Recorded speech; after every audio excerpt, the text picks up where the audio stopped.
Muro rin ako ha. Maranao lang. Mainland kami, mainland. Punta ako dito. Opo kayo. Sorry. Sorry. Si Governor Jim kasi sinabi sa amin yung pagkasira ng niyog sa peste. Tapos yung kailangan ng tulong. Kaya sinabi ko kay Manny, Man, puntahan mo nga doon kung anong maitulong natin sa ating mga kababayan.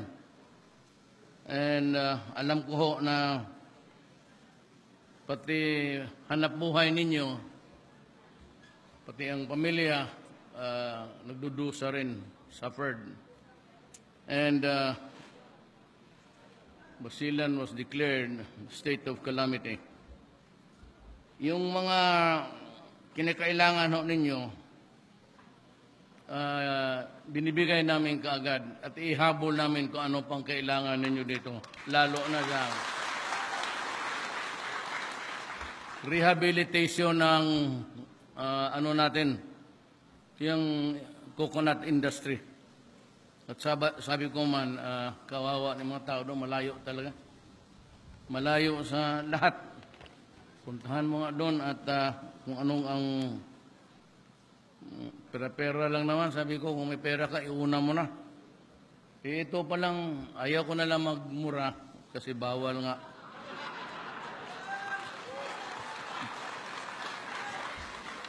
Bakit hindi ka magmura? Ang tagal-tagal niyan sa warehouse. Kung hindi na may bagong sekretary, pumutok naman ang nagmura si Secretary Pinyong. Sabi niya, bakit ito nandito? Kasi pala, ang farmers, ang gobyerno mag-put up nito pero magbayad kayo. Saan man ito mahanap ng mag-kidnap po na tayo nito? Paano tayo makabayad? Kaya yan ang gobyerno minsan. Yan ang pagkakamali sa gobyerno na hindi nakikita ng tao kaagad. Nga detractors, wala naman talagang pera ang baski mga cooperatives. Ngayon, nandyan na yan. Tawag ko na at ano pang kailangan ninyo dito sa nyug ninyo, yung pagkasira ng inyong hanap buhay.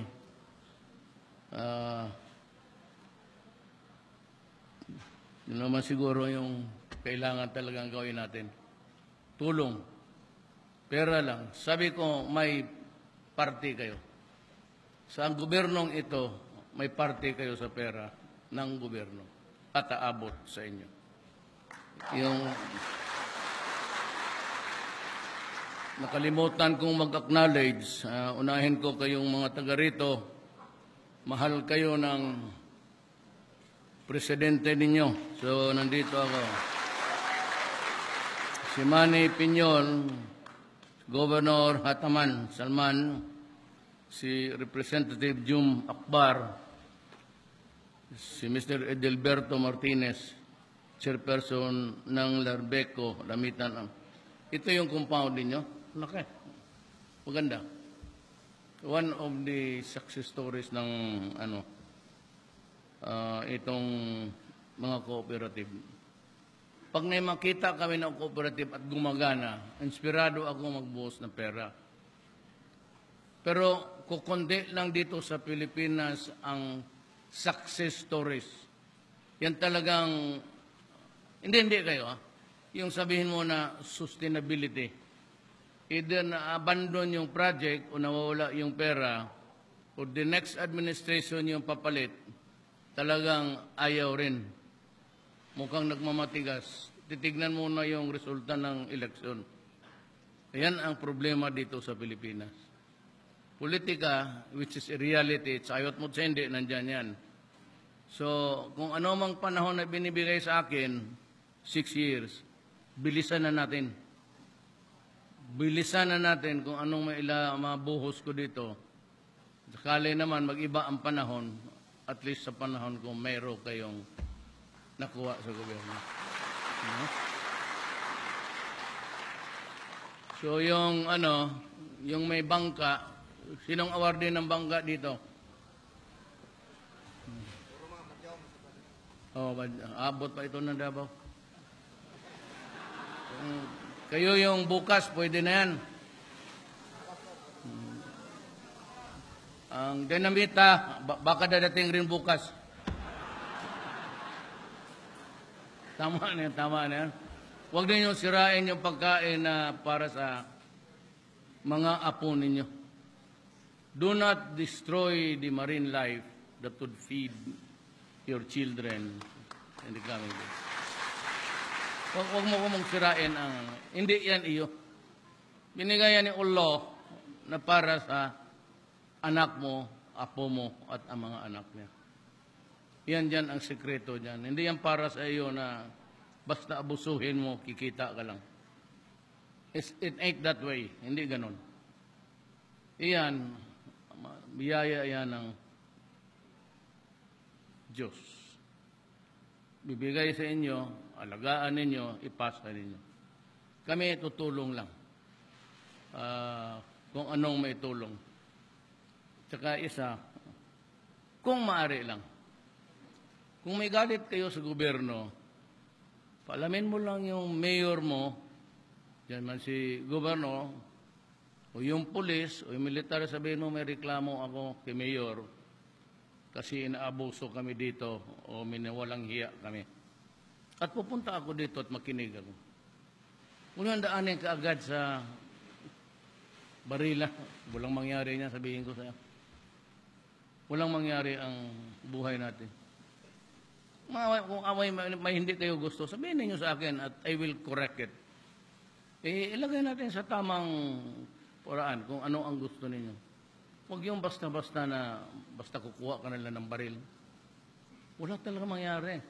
Ilang taon na to. So, pahinga muna tayo sa panahon ko. 6 years ago yun.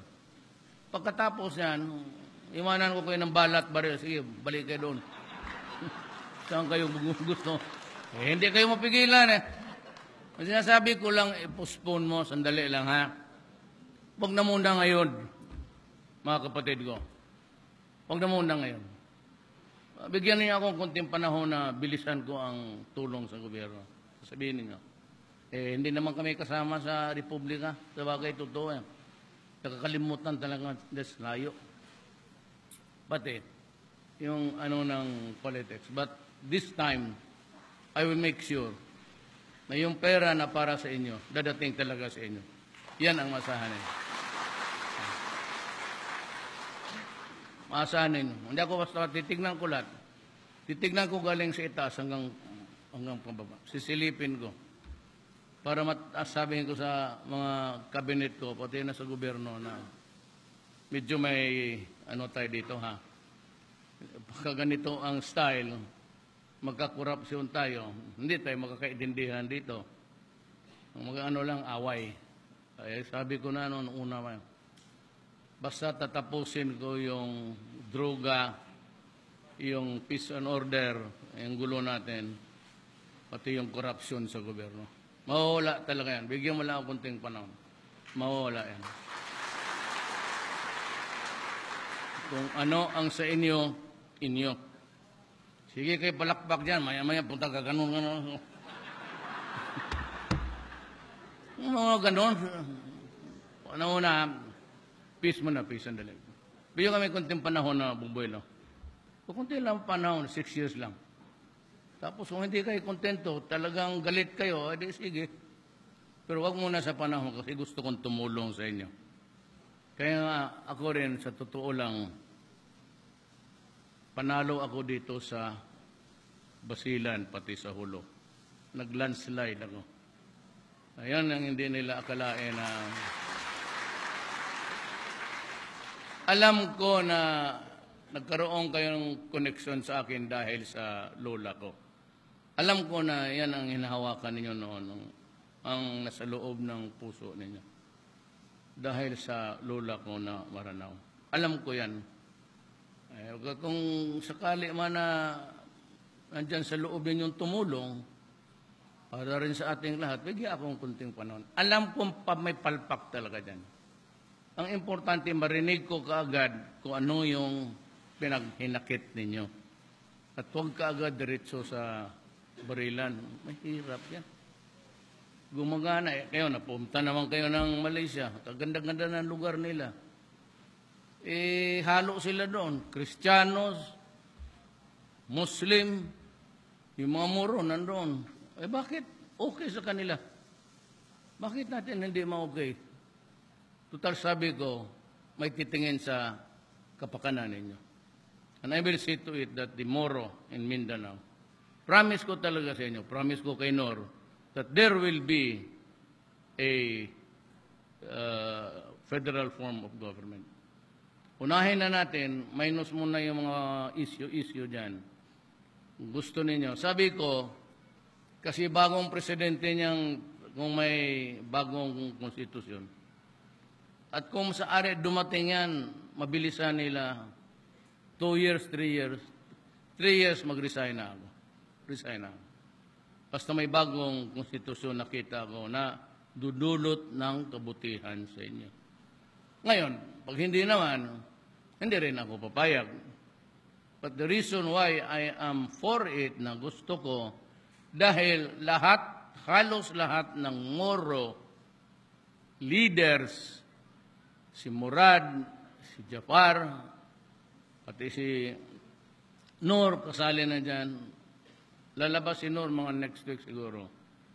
Either ipasundo ko siya dito o ako ang bumalik dito sa Bacas, Zamboanga. Mag-usap kami. Mag-usap. Yan ang gusto. Yan ang hingiin ninyo na kayang ibigay. Hindi yan pwede sabihin mo, hatiin natin ang Mindanao. Kagaya ko. Saan ninyo ako ilagay?